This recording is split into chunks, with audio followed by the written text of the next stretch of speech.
One day, Osita came across an extremely beautiful woman he had never seen before in his palace. He sent his guards to summon her to his chamber, and when she arrived, Osita could not help but stare at her extraordinary beauty. He had never seen a woman so beautiful in his entire life and asked where she had been all this while.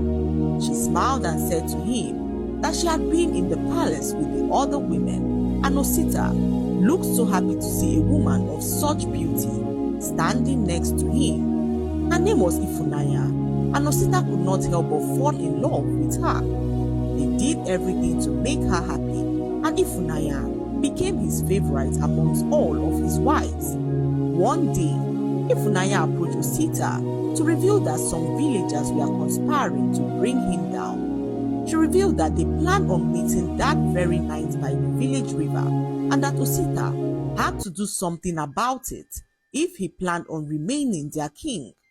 Osita thanked her for the information and readied his guards as they planned to raid the scene of the secret meeting that night. He gathered his loyal guards, and they all set out into the night to the location where Ifunanya had revealed to him that the villagers would be holding their secret meeting. They walked for some minutes and arrived the side of the village river. When they got there, they met a gathering of people who seemed to be waiting for them. Osita, on seeing this, ordered his guards to capture the people, but was shocked when his guards captured him instead. They bound him tightly with a rope, and Osita realized that he had been betrayed.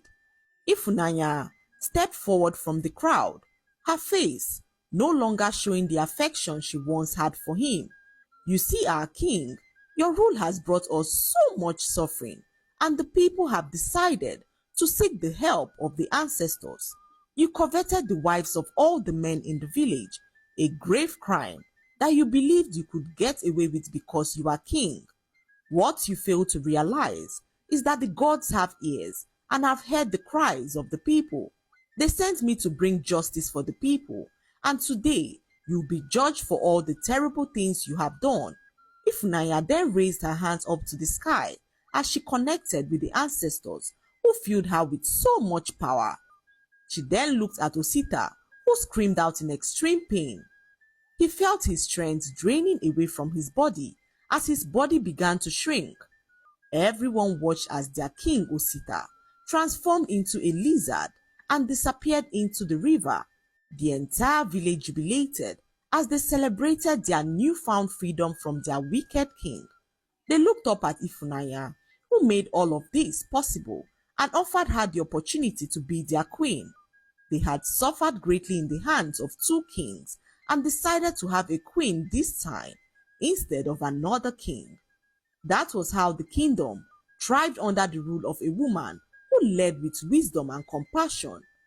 Under Ifunanya's reign, the women of the village were protected against abusive men.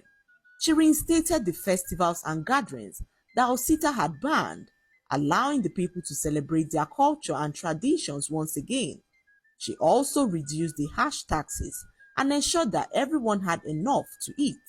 She went on to establish a council of elders to help govern the village and ensure that no single person could ever hold too much power. The lesson to be learned from this story is that evil always has an expiry date. You cannot treat people wickedly and expect loyalty in return.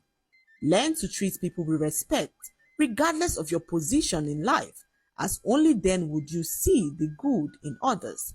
I hope you enjoyed the story. Like, subscribe, and leave a comment. It helps us grow our channel.